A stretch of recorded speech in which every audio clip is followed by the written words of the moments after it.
సౌర విద్యుత్ వృధాను అరికట్టేందుకు సింగరేణి సంస్థ తీసుకొచ్చిన బ్యాటరీ ఎనర్జీ స్టోరేజ్ సిస్టమ్ ఆ సంస్థకు ఉసిర్లు కురిపిస్తోంది.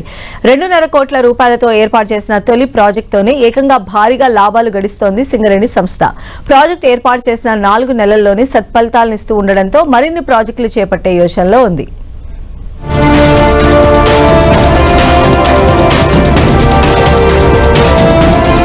సింగరేణికి సిరులు కురిపిస్తున్న సోలార్ ఎనర్జీ, సౌర విద్యుత్తుకు అందిస్తున్న ప్రోత్సాహాన్ని అందిపుచ్చుకున్న సింగరేణి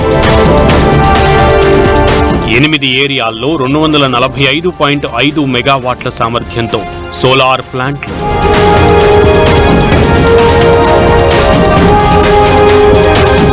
రాష్ట్ర ప్రభుత్వం సౌర విద్యుత్తులకు అందిస్తున్న ప్రోత్సాహాన్ని అందిపుచ్చుకుని సింగరేణితో పాటు పలు రాష్ట్ర సంస్థలు సోలార్ విద్యుత్ను ఉత్పత్తి చేస్తున్నాయి. సింగరేణి సంస్థ ఇప్పటికే తన ఏరియాల్లో 245.5 మెగావాట్ల సామర్థ్యం గల సోలార్ ప్లాంట్లను ఏర్పాటు చేసింది.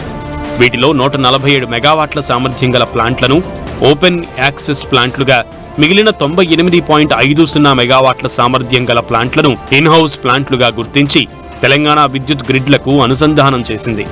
తెలంగాణ విద్యుత్ శాఖ గ్రిడ్లకు అనుసంధానం చేసినప్పటికీ విద్యుత్ ఒప్పందం ప్రకారం ఇక్కడ స్థానిక అవసరాలకు వాడగా మిగిలిన విద్యుత్తుకు మాత్రం తెలంగాణ డిస్కమ్స్ కు ఎటువంటి చెల్లింపులు జరపదు. మిగులు విద్యుత్ను కేవలం ఉచితంగానే గ్రిడ్డుకు సరఫరా చేయాల్సి ఉంటుంది.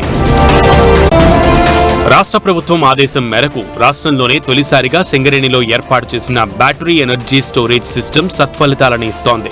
రాష్ట్రంలోనే తొలిసారిగా పైలట్ ప్రాజెక్ట్ కింద మందమర్రి ఏరియాలో 28 మెగావాట్ల సోలార్ ప్లాంట్ వద్ద 2.5 కోట్ల రూపాయల వ్యయంతో 1 మెగావాట్ సామర్థ్యం గల బ్యాటరీ స్టోరేజ్ వ్యవస్థను ప్రయోగాత్మకంగా ఏర్పాటు చేశారు.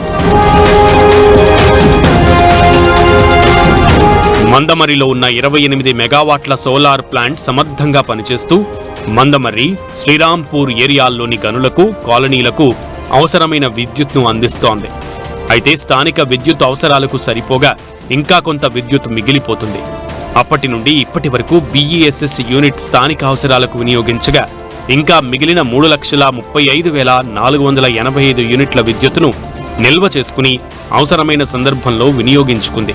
తద్వారా సింగరేణి సంస్థకు ఏకంగా 25,66,460 రూపాయల ఆర్థిక లబ్ధి చేకూరింది.